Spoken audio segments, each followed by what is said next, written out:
Call of the Wild, Chapter 1, Into the Primitive. Old longing's nomadic leap, chafing at custom's chain, again from its brumal sleep wakens the ferine strain. Buck did not read the newspapers, or he would have known that trouble was brewing, not alone for himself, but for every Tidewater dog, strong of muscle, with warm, long hair from Puget Sound to San Diego. Because men groping in the Arctic darkness had found a yellow metal, and because steamship and transportation companies were booming the find, thousands of men were rushing into the Northland.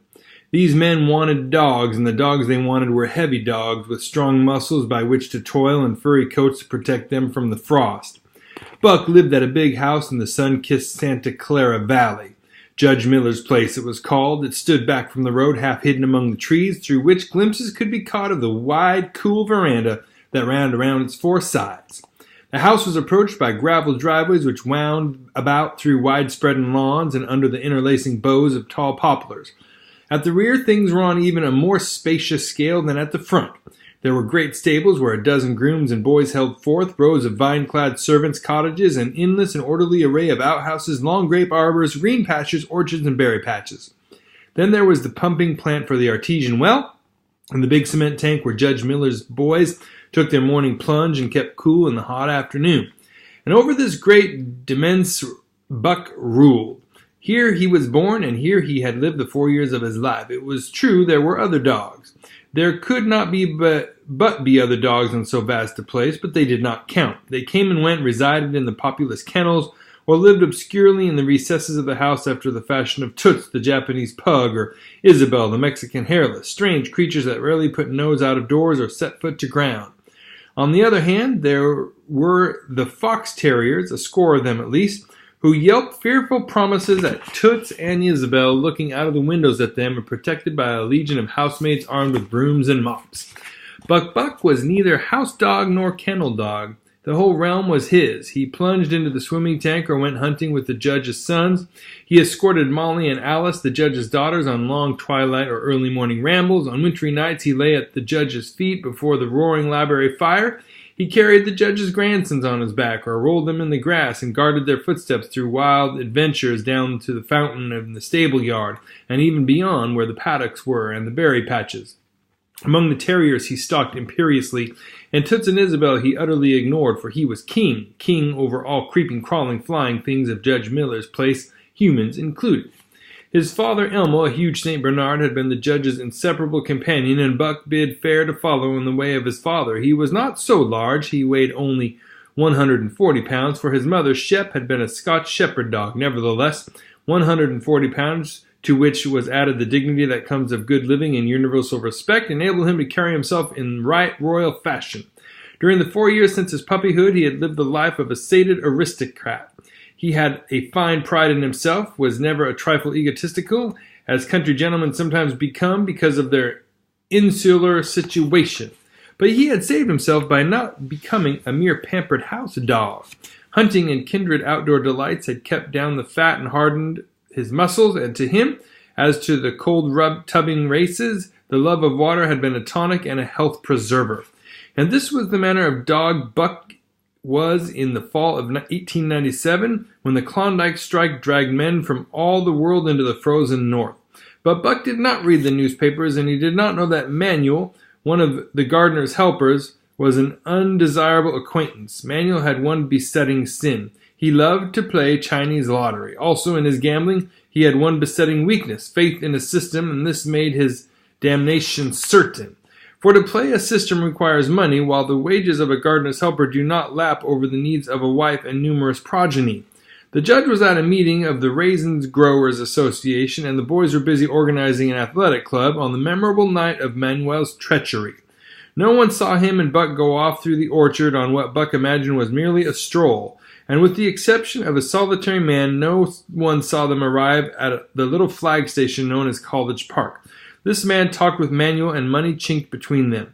"You might wrap up the goods before you deliver 'em," the stranger said gruffly, and Manuel doubled a piece of stout rope around Buck's neck under the collar. "Twist it and you'll choke 'em plenty," said Manuel, and the stranger grunted a ready affirmative. Buck had accepted the rope with quiet dignity. To be sure, it was an unwonted performance, But he had learned to trust in men he knew and to give them credit for a wisdom that outreached his own. But when the ends of the rope were placed in the stranger's hand, he growled menacingly. He had merely intimated his displeasure, in his pride believing that too intimate was to command. But to his surprise, the rope tightened around his neck, shutting off his breath. In quick rage, he sprang at the man, who met him halfway, grappled him close by the throat, and with a deft twist threw him over on his back. Then the rope tightened mercilessly, while Buck struggled in a fury, his tongue lolling out of his mouth and his great chest panting futilely. Never in all of his life had he been so vilely treated, and never in all of his life had he become so angry. But his strength ebbed, his eyes glazed, and he knew nothing when the train was flagged and the two men threw him into the baggage car. The next he knew, he was dimly aware that his tongue was hurting and that he was being jolted along in some kind of a conveyance. The hoarse shriek of a locomotive whistling a crossing told him where he was. He had traveled too often with the judge not to know the sensation of riding in a baggage car. He opened his eyes, and into them came the unbridled anger of a kidnapped king. The man sprang for his throat, but Buck was too quick for him. His jaws closed on the hand, nor did they relax until his senses were choked out of him once more. "Yep has fits," the man said, hiding his mangled hand from the baggage men, who had been attracted by the sounds of struggle. "I'm taking him up for the boss to Frisco. A crack dog doctor there thinks that he can cure him." Concerning that night's ride, the man spoke most eloquently for himself in a little shed back of a saloon of the San Francisco waterfront. "All I get is 50 for it," he grumbled, "and I wouldn't do it over for 1,000 cold cash." His hand was wrapped in a bloody handkerchief, and the right trouser leg was ripped from knee to ankle. "How much did the other mug get?" the saloon keeper demanded. "100 was the reply. "Wouldn't take a soul less, so help me." "That makes 150, the saloon keeper calculated, "and he's worth it, or I'm a square head." The kidnapper undid the bloody wrappings and looked at his lacerated hand. "If I don't get the hydrophoby, it'll be because you was born to hang," laughed the saloon keeper. "Here, lend me a hand before you pull your freight," he added. Dazed, suffering intolerable pain from throat and tongue, with the life of half throttled out of him, Buck attempted to face his tormentors, but he was thrown down and choked repeatedly till they succeeded in filing the heavy brass collar from off his neck. Then the rope was removed, and he was flung into a cage-like crate. There he lay for the remainder of the weary night, nursing his wrath and wounded pride. He could not understand what it all meant. What did they want with him, these strange men? Why were they keeping him pent up in this narrow crate? He did not know why, but he felt oppressed by the vague sense of impending calamity. Several times during the night he sprang to his feet when the shed door rattled open, expecting to see the judge or the boys at least. But each time it was the bulging face of the saloon keeper that peered in at him by the sickly light of a tallow candle. And each time the joyful bark that trembled in Buck's throat was twisted into a savage growl. But the saloon keeper let him alone, and in the morning 4 men entered and picked up the crate. More tormentors, Buck decided, for they were evil-looking creatures, ragged and unkempt, and he stormed and raged at them through the bars. They only laughed and poked sticks at him, which he promptly assailed with his teeth till he realized that was what they wanted. Whereupon he lay down sullenly and allowed the crate to be lifted into a wagon. Then he and the crate in which he was imprisoned began a passage through many hands. Clerks in the express office took charge of him. He was carted about in another wagon. A truck carried him with an assortment of boxes and parcels upon a ferry steamer. He was trucked off the steamer into a great railway depot, and finally he was deposited in an express car. For 2 days and nights this express car was dragged along at the tail of a shrieking locomotive. And for 2 days and nights Buck neither ate nor drank. In his anger he had met the first advances of the express messengers with growls, and they had retaliated by teasing him. When he flung himself against the bars, quivering and frothing, they laughed at him and taunted him. They growled and barked like detestable dogs, mewed and flapped their arms and crowed. It was all very silly, he knew, but therefore the more outrage to his dignity, and his anger waxed and waxed. He did not mind the hunger so much, but the lack of water caused him severe suffering and fanned his wrath to fever pitch. For that matter, high-strung and finely sensitive, the ill treatment had flung him into a fever which was fed by the inflammation of his parched and swollen throat and tongue. He was glad, for one thing, the rope was off his neck. That had given them an unfair advantage, but now that it was off, he would show them. They would never get another rope around his neck. Upon that he was resolved. For 2 days and nights he neither ate nor drank, and during those 2 days and nights of torment he accumulated a fund of wrath that boded ill for whoever first fell foul of him. His eyes turned bloodshot, and he was metamorphosed into a raging fiend. So changed was he that the judge himself would not have recognized him, and the express messengers breathed with relief when they bundled him off the train at Seattle. 4 men gingerly carried the crate from the wagon to a small, high-walled backyard. A stout man with a red sweater that sagged generously at the neck came out and signed the book for the driver. That was the man, Buck divined, the next tormentor, and he hurled himself savagely against the bars. The man smiled grimly and brought a hatchet and a club. "You ain't going to take him out now?" the driver asked. "Sure," the man replied, driving the hatchet into the crate for a pry. There was an instantaneous scattering of the 4 men who carried it in, and from safe perches on top of the wall they prepared to watch the performance. Buck rushed at the splintering wood, sinking his teeth into it, surging and wrestling with it. Wherever the hatchet fell on the outside, he was there on the inside, snarling and growling, as furiously anxious to get out as the man in the red sweater was calmly intent on getting him out. "Now, you red-eyed devil," he said when he made an opening sufficient for the passage of Buck's body. At the same time, he dropped the hatchet and shifted the club to his right hand. And Buck was truly a red-eyed devil as he drew himself together for the spring, hair bristling, mouth foaming, a mad glitter in his bloodshot eyes. Straight at the man he launched his 140 pounds of fury, surcharged with the pent passion of 2 days and nights. In midair, just as his jaws were about to close on the man, he received a shock that checked his body and brought his teeth together with an agonizing clip. He rolled over, fetching the ground on his back and side. He had never been struck by a club in his life and did not understand. With a snarl that was part bark and more scream, he was again on his feet and launched into the air, and again the shock came and he was brought crushingly to the ground. This time he was aware that it was the club, but his madness knew no caution. A dozen times he charged, and as often the club broke the charge and smashed him down. After a particularly fierce blow, he crawled to his feet, too dazed to rush. He staggered limply about, the blood flowing from his nose and mouth and ears, his beautiful coat sprayed and flecked with bloody slaver. Then the man advanced and deliberately dealt him a frightful blow on the nose. All the pain he had endured was nothing compared to the exquisite agony of this. With a roar that was almost lion-like in its ferocity, he again hurled himself at the man. But the man, shifting the club from right to left, coolly caught him by under the jaw, at the same time wrenching downward and backward. Buck described a complete circle in the air and half another, then crashed to the ground on his head and chest. For the last time he rushed. The man struck the shrewd blow he had purposely withheld for so long, and Buck crumpled up and went down, knocked utterly senseless.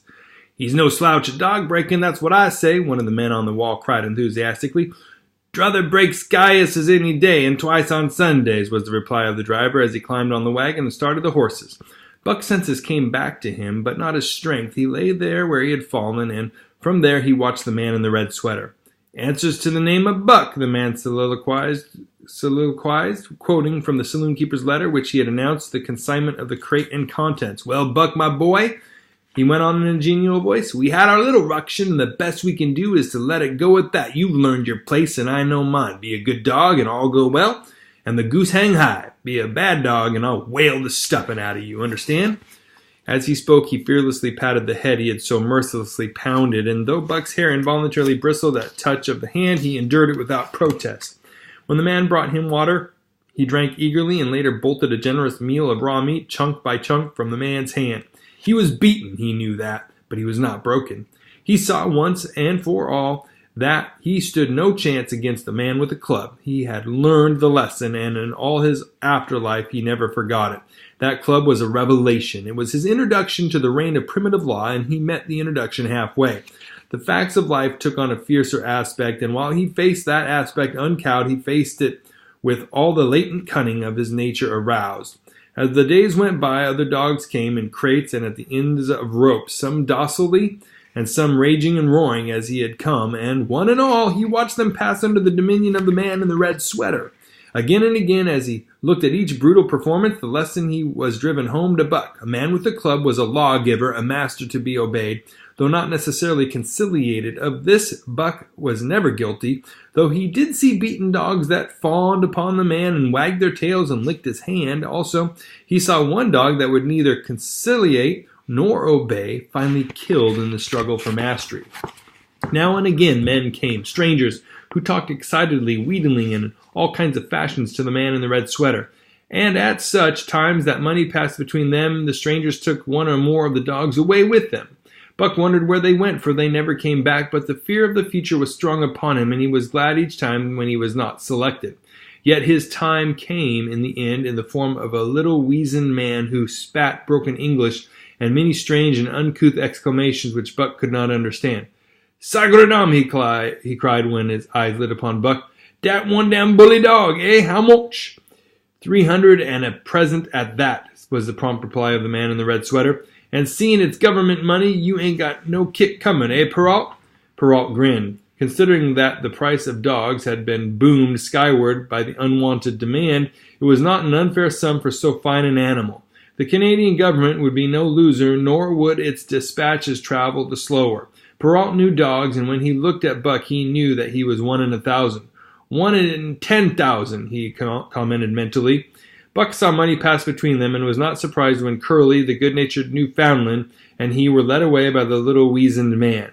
That was the last he saw of the man in the red sweater, and as Curly and he looked at receding Seattle from the deck of the Narwhal, it was the last he saw of the warm Southland. Curly and he were taken below by Perrault and turned over to a black-faced giant called Francois. Perrault was a French-Canadian and swarthy, but Francois was a French-Canadian half-breed and twice as swarthy. They were a new kind of men to Buck, of which he was destined to see many more, and while he developed no affection for them, he none the less grew honestly to respect them. He speedily learned that Perrault and Francois were fair men, calm and impartial in administering justice, and too wise in the way of dogs to be fooled by dogs. In the 'tween decks of the Narwhal, Buck and Curly joined 2 other dogs. One of them was a big, snowy white fellow from Spitzbergen, who had been brought away by a whaling captain and who had later accompanied a geological survey into the Barrens. He was friendly in a treacherous sort of way, smiling into one's face while he meditated some underhand trick, as, for instance, when he stole from Buck's food at the first meal. As Buck sprang to punish him, the lash of Francois's whip sang through the air, reaching the culprit first, and nothing remained to Buck but to recover the bone. That was fair, Francois, he decided, and the half-breed began to rise in Buck's estimation. The other dog made no advances nor received any. Also, he did not attempt to steal from the newcomers. He was a gloomy, morose fellow, and he showed Curly plainly that all he desired was to be left alone, and further, that there would be trouble if he were not left alone. Dave, he was called, and he ate and slept or yawned between times, and took interest in nothing, not even when the Narwhal crossed the Queen Charlotte Sound and rolled and pitched and bucked like a thing possessed. When Buck and Curly grew excited, half wild with fear, he raised his head as though annoyed, favored them with an incurious glance, yawned, and went to sleep again. Day and night the ship throbbed to the tireless pulse of the propeller, and though one day was very like another, it was apparent to Buck that the weather was steadily growing colder. At last one morning the propeller was quiet, and the Narwhal was pervaded with an atmosphere of excitement. He felt it, as did the other dogs, and knew that a change was at hand. Francois unleashed them and brought them on deck. At the first step upon the cold surface, Buck's feet sank into a white mushy something very like mud. He sprang back with a snort. More of this white stuff was falling through the air. He shook himself, but more of it fell upon him. He sniffed it curiously, then licked some up on his tongue. It bit like fire, and the next instant was gone. This puzzled him. He tried it again with the same result. The onlookers laughed uproariously, and he felt shamed, he knew not why, for it was his first snow.